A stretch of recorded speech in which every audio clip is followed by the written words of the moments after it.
બધાનું સ્વાગત છે આજના આપણા નવા વિડીયોની અંદર। તો આજે તમે જોઈ શકો છો આપણે એક થંબનેલ લાવ્યા છીએ જેનું નામ છે જયમીન ડભોડાની એટ્રેક્ટિવ થંબનેલ। તમે જોઈ શકો છો તમે પણ આવી રીતના થંબનેલ સાવ એટલે સાવ સહેલી રીતના બનાવી શકો છો। આ તમે જો મારું કામ જોઈ શકો છો, આપણે આપણા જયમીનભાઈ આવી ગયા આની અંદર। પછી આપણે આ ટેક્સ્ટનું પણ આજે તમને લખાણ કામ શીખડાવવાના છીએ, કઈ રીતના આપણે લખી શકીએ। પછી તમે જોઈ શકો છો રામદેવ પીરનો ફોટો આવી ગયો, પાછળનું નીચા આપણે બધા બ્લર્સ આવી ગયા, આપણે ભાર્ગવભાઈ જીલિયા આવી ગયા અને આપણો આખો આ ટેક્સ્ટ આવી ગયો। આવી જ તમે મિત્રો એટ્રેક્ટિવ થંબનેલ બનાવી શકો છો અને સરસ મજાનું કામ તમારા ક્લાયન્ટને ગમે એવું તમે કરી શકો છો। તમને બધું ધીમે ધીમે પહેલા બધું આપણે ઓફ કરી દઈશું જેથી તમને વધારે આઈડિયા આવશે। મિત્રો તમે સમજો આપણું આવડું પેલું બેકગ્રાઉન્ડ છે। હવે બેકગ્રાઉન્ડમાં તો કે સૌ પ્રથમ આપણે આ લીધું જેની આપણે ઓપેસિટી રાખી છે, તમે જોઈ શકો છો 31 અને ફિલની અંદર આપણે 100 રાખવાનું છે। આ બધા બેકગ્રાઉન્ડની લિંક તમને ડિસ્ક્રિપ્શનમાં મળી જશે। હવે મિત્રો આપણે બીજું લીધું વિન્ડો લાઇટનું વોલપેપર, આની પણ લિંક તમને મળી જશે। તો દેખાવમાં મેં એની ઓપેસિટી પણ સાવ ઘટાડી દીધી છે। આપણે આની ઓપેસિટી 77 રાખેલી છે, ફિલ પણ 100% પૂરું। હવે મિત્રો આપણે આની વાત કરીએ તો આપણે આની ઓપેસિટી 100% રાખી છે। આ વોલપેપર છે આપણું બીજું। અને મિત્રો બીજું આપણે એક મંદિર એડ કર્યું, એમાં તમને એની પણ ઓપેસિટી આપણે 20% રાખવાની છે। પછી મિત્રો ધીમે ધીમે આપણે બધા ગ્લો નિંજાના બધા આપણે બ્રશિસ એડ કરવાના છે। તો કે એક આવું થઈ ગયું જેથી રામદેવ પીર આપણા હોય, રામદેવ પીર મહારાજ એને લીલો કલર પ્રિય હોય એટલે આપણે લીલા કલરનું બ્રશ રાખ્યું છે। પછી આપણે એક લેન્સનો કલર રાખ્યો છે, તમે જોઈ શકો છો। પછી આપણે મિત્રો એક બ્લેન્ડિંગ ટેક્સચર રાખેલું છે। પછી પાછું મિત્રો આપણે આવડું લીલા કલરના બ્રશિસ એડ કરીએ છીએ, તમે જોઈ શકો છો। પછી મિત્રો આપણે હવે મેઇન આવી ગયું એક આ પાછળ માટેનું મેઇન બ્રશનું કલર અને એક આપણે મૂકી દેશું પાછું એક બ્લેન્ડિંગ ટેક્સચર જે રામદેવ પીર પાછળ આખું એટલે આખું આપણું સર્કલ બનાવે। પછી એક હજુ આ બી તમે જોઈ શકો છો આપણે એક આ પણ એડ કર્યું છે। પછી હવે મિત્રો આપણે પહેલા આવા બધા બ્લર એડ કરી નાખ્યા। પછી મિત્રો ધીમે ધીમે આપણે તમે જોઈ શકો છો આપણે એક આ બી એડ કરીએ જેથી વધુ એટ્રેક્ટિવ લાગે, ફૂલ HD 108p ની ક્વોલિટી, બરાબર। હવે પછી મિત્રો આપણે અહીંયા આવી ગયા, આપણે રામદેવ પીર મહારાજનો ફોટો એડ કર્યો જેને આપણે ક્લિપિંગ માસ્ક આપ્યું, જે આપણે અહીંથી આપી શકીએ છીએ આ ઓપ્શનથી। હવે મિત્રો ક્લિપિંગ માસ્ક આપ્યા બાદ હવે તમે પછી અહીંથી ગ્રેડિયન્ટ ટૂલ લઈ લેજો। ગ્રેડિયન્ટ ટૂલ લેશો ને એટલે તમારે જો આ રીતના ફોટા સરસ મજાના થઈ જશે, બરાબર। અત્યારે તો જેમ છે એટલે હું એમ શીખડાવું છું તમને।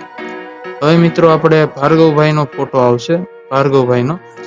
પછી મિત્રો હવે આપણે જે ટેક્સ્ટ બનાવ્યો હતો એ આપણે લીધેલો છે રથ રામાપીર આકે।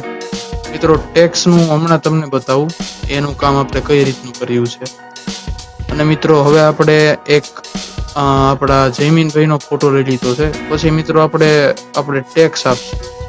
ટેક્સ દીધા બાદ તમે જોઈ શકો છો સિંગર લખેલું છે, પછી આપણે લખ્યું છે જયમીન ડભોડા। અને મિત્રો હવે આપણે સ્ટુડિયો અથવા જેને પણ આપણને કામ આપ્યું હોય એનું આપણે કામનું લખશું, બરાબર। તો કે ભાઈ કામ મને ભાવનગરથી આવેલું છે તો મેં લખ્યું છે Shri Meldi studio Bhavnagar, lyrics VK Chandi sir. આપણે આ તો મિત્રો મેં એજ્યુકેશનલ પર્પઝ માટે થંબનેલ બનાવી છે। અને હવે આપણે આપણી કોઈ બી આપણી ચેનલનો આપણે લોગો અપલોડ કરી શકીએ, જેમ કે મેં મારો લોગો અપલોડ કર્યો છે SMK ગ્રાફિક્સ ભાવનગર, બરાબર।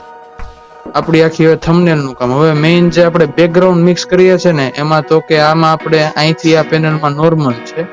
પછી પાછું જે વિન્ડો લાઇટ વોલપેપર છે ને આ જે આ વાળું યુડી જો હું બંધ કરી દઉં તો ઘણો બધું ફરક લાગે, બરાબર।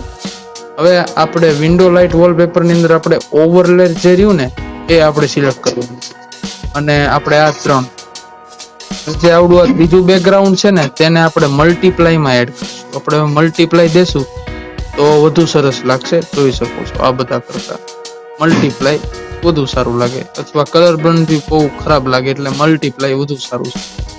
મલ્ટીપ્લાય આપ્યું। હવે મંદિરને આપણે નોર્મલમાં રાખવાનું કીધું હતું એમ, બસ આટલું એવું છે બધું એ રીતનું આવે। મિત્રો તમે જોઈ શકો છો બસ આટલું। હવે મિત્રો હું તમને આપણે આવડી ટેક્સ્ટની PSD આવે ને એ હું તમને આપીશ। તો એ PSD પણ હું તમને લિંક ડિસ્ક્રિપ્શનમાં જ આપી દઈશ, જેથી તમે તેમાંથી ડાઉનલોડ કરી લો. તો મિત્રો આ તમે જોઈ શકો છો આપણી પીએચડી છે, એની અંદર આપણું કામ છે ફોન્ટનું. આ બધા ફોન્ટ કેપ 127 એટલે કે પ્રમુખ ફોન્ટ કન્વર્ટર ની અંદરથી આપણે ફોન્ટ કન્વર્ટર કરેલા છે. તો કે સૌ પ્રથમ મિત્રો આપણે આ બધાને સિલેક્ટ કરશું, અને મિત્રો હવે આપણે આની અંદર આપણે આ જે બધી લેયર્સ છે, આ બધા ફોન્ટ છે બરાબર, આપણે હવે એને આપણે કન્વર્ટ ટુ સ્માર્ટ ઓબ્જેક્ટ, તેથી આરામથી આખી બધી લેયર આપણે એક ને કલર ના આપવો પડે એમ. હવે મિત્રો આપણે FX માં જશું, અને હવે મિત્રો આપણે આ બધા ઓપ્શન છે, અહીંથી આપણે મેઇન આખું પેનલ ખોલી દઈએ. તો એની અંદર સૌ પ્રથમ મિત્રો આપણે બધા સેટિંગ ના સ્ક્રીનશોટ લઈ લેજો, જેથી તમને બધું ખબર પડે. હવે મિત્રો આપણે સ્ટોક આપી દઈએ. સ્ટોક આપણે હંમેશા એવો દેશું અને નહીં સ્ટોકને મિત્રો સૌ પ્રથમ આપણે પહેલા તો આપી દઈએ ગ્રેડિયન્ટ ઓવરલે. જોઈ શકો છો ગ્રેડિયન્ટ ઓવરલે આપણું કઈ રીતનું છે, તમે આનો પણ સ્ક્રીનશોટ લઈ લેજો. અને આ બધા જેમ મેં સેટિંગ કર્યા છે એમ જ તમારે કરવાના. હવે આપણે મિત્રો ડ્રોપ શેડો આપશું. ડ્રોપ શેડો એક એવી વસ્તુ છે ને જે આખા તમારા ફોન્ટને જીવંત કરી નાખે. હવે તમે જોઈ શકો છો ડ્રોપ શેડોનું પણ તમે સ્ક્રીનશોટ લઈ લેજો. આપણે આ રીતના સેટિંગ રાખવાના છે. હવે મિત્રો આપણે સ્ટ્રોક અપ્લાય કરશું. સ્ટ્રોક ની અંદર આપણે ઇનસાઇડ આપશું. ઇનસાઇડ ની અંદર મિત્રો થોડુંક એવું આપણે કાઢી દઈશું, જેથી સરસ લાગે. px આજુબાજુ રાખવાનું બરાબર. સ્ટ્રોક પણ મિત્રો આપણે થોડોક એવો ડાર્ક અથવા લાઇટમાં દેશું, જેથી વધુ સરસ લાગે.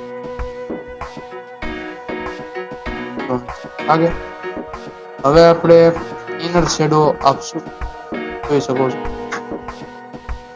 હવે આપણે બીજા પણ ઇનર શેડો આપશું, જેથી વધુ સારું.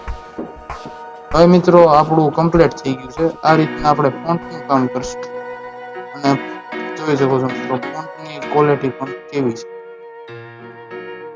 હવે મિત્રો આ બધાની લિંક તમને ડિસ્ક્રિપ્શન બોક્સની અંદર થઈ જશે. મળીએ અવનવા વિડીયોની અંદર. આવા નવા વિડીયો જોવા માટે અમારી ચેનલને આજે સબસ્ક્રાઇબ કરો.